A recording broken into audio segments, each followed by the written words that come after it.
Capítulo 63. Gobierno del presidente general Ávila Camacho. Gobierno del general Ávila Camacho. Ya para terminar el periodo presidencial del general Cárdenas, el Partido de la Revolución Mexicana lanzó la candidatura del general Manuel Ávila Camacho para ocupar la presidencia de la República en el periodo del 1 de diciembre de 1940 al 30 de noviembre de 1946. En torno a dicha candidatura se agruparon todos los obreros de la CTM, los campesinos de la CNC y los elementos civiles del partido antes nombrado. Tuvo como contrincante al general Juan Andrew Almazán y a los conservadores que militan en las filas del Partido Acción Nacional y de la Unión Nacional Sinarquista. La lucha fue enconada y no faltaron incidentes muy desagradables, pero triunfó la organización y disciplina de los grupos avilacamachistas. Conocí y traté bastante al general Ávila Camacho en los años de 1922 y 1924, en los que fui diputado al Congreso de Michoacán y el expresado Milite comandante militar de la Plaza de Morelia.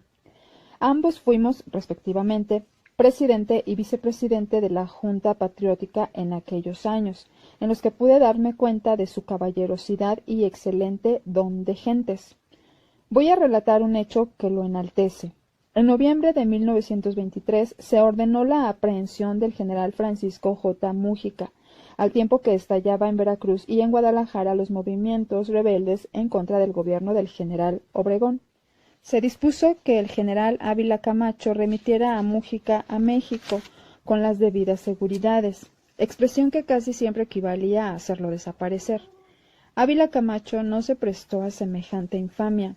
Lo hizo conducir a la capital de la República, en donde pudo Mújica escapar, salvándose así de una muerte segura si tal orden hubiera sido obedecida por el comandante de la Plaza de Morelia. Volví a tratarlo siendo ya él presidente de la República, con motivo de un conflicto estudiantil en 1943.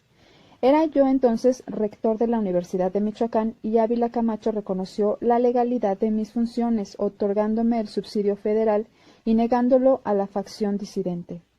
Desgraciadamente, de sus buenas prendas personales y de su deseo de lograr la unidad nacional, abusaron muchos elementos enemigos de nuestra revolución, realizando una penetración en todas las esferas de la política y de la administración, pues a título de elementos técnicos o especializados en esto o en aquello, vemos a verdaderos mochos, clericales y reaccionarios en muchos de los puestos clave.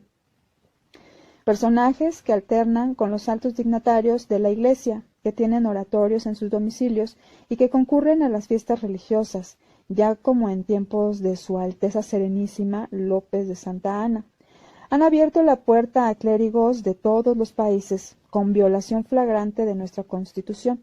Solapan peregrinaciones religiosas con estandartes, banderas y músicas oficiales, misas de acción de gracias de alumnos y alumnas de planteles que antes se decían laicos. En una palabra, en materia de ideología liberal y revolucionaria se retrocedió muchos años.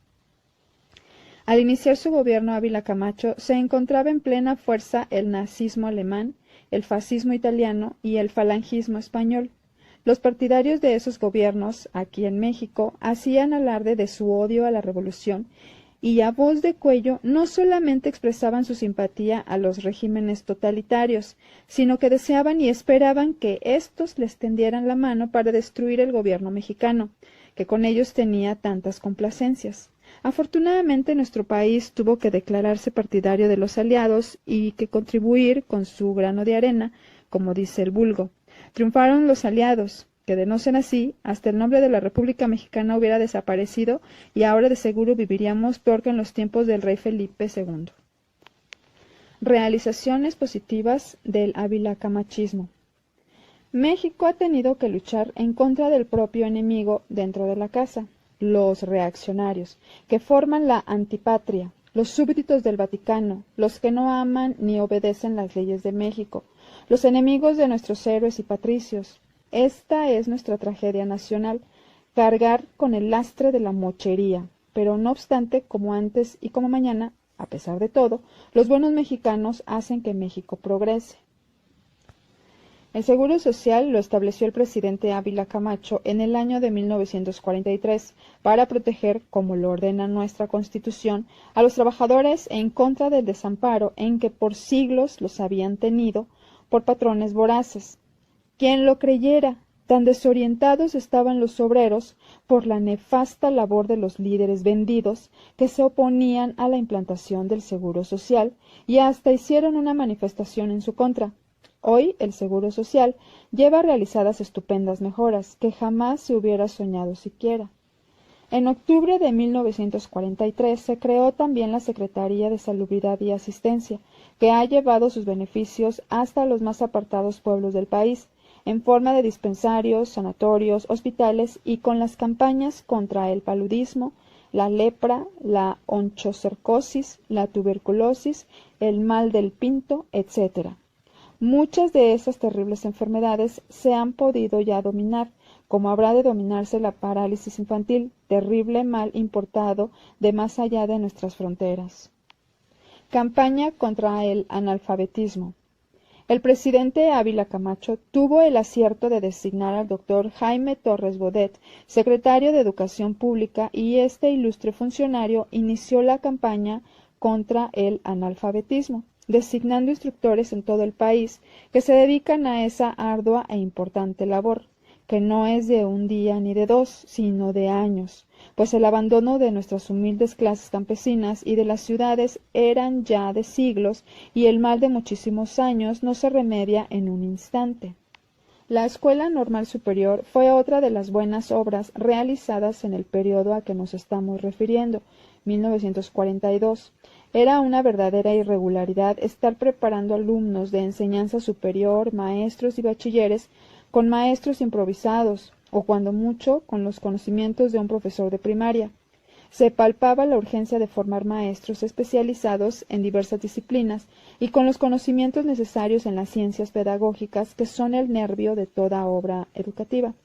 Son muchas las escuelas secundarias que existen ya en toda la República, para las que se hacen indispensables maestros bien preparados. Instituto Federal de la Capacitación del Magisterio. Cada día aumenta la necesidad de maestros para atender a millares de niños que no tienen escuela. Las escuelas normales no se dan abasto a producir y por ello hay necesidad de utilizar a personas que sin título profesional puedan prestar sus servicios. Pero a estas personas no se les puede dejar así nomás, entregadas a sus escasos conocimientos. Hay necesidad de capacitarlas para el mejor desempeño de sus importantes labores. A estos acude el Instituto de Capacitación, tanto en sus lecciones de correspondencia como en sus cursos orales intensivos, agrupando a dichos maestros cada año hasta dotarlos de los conocimientos técnicos y científicos necesarios para ser buenos maestros. El Colegio Nacional es otra realización del gobierno de Ávila Camacho. Esta institución está formada por un conjunto de nuestros mejores intelectuales, especialistas en diversas ramas del saber humano, que semanariamente sustentan conferencias en su edificio propio a personas interesadas en ampliar sus conocimientos. El Colegio Nacional fue fundado en abril de 1943. Sus salones se ven atestados de personas que noche a noche van a escuchar la docta palabra de nuestros mejores hombres de ciencia. El presidente Ávila Camacho continuó la obra de sus antecesores, construyendo caminos, ensanchando la red de nuestras comunicaciones, en las que se gastaron más de 900 millones de pesos. Dejó este gobierno 24 grandes presas y 46 distritos de riego. Se continuó la dotación de tierras a los campesinos, los créditos de los bancos ejidales y, en una palabra, el ritmo del progreso nacional. No obstante las difíciles condiciones de nuestro país, con motivo de la Segunda Guerra Mundial, no se detuvo un solo momento. Así cumple el gobierno revolucionario, no obstante la labor nefanda de sus opositores, de sus detractores y de sus enemigos, ya públicos o emboscados.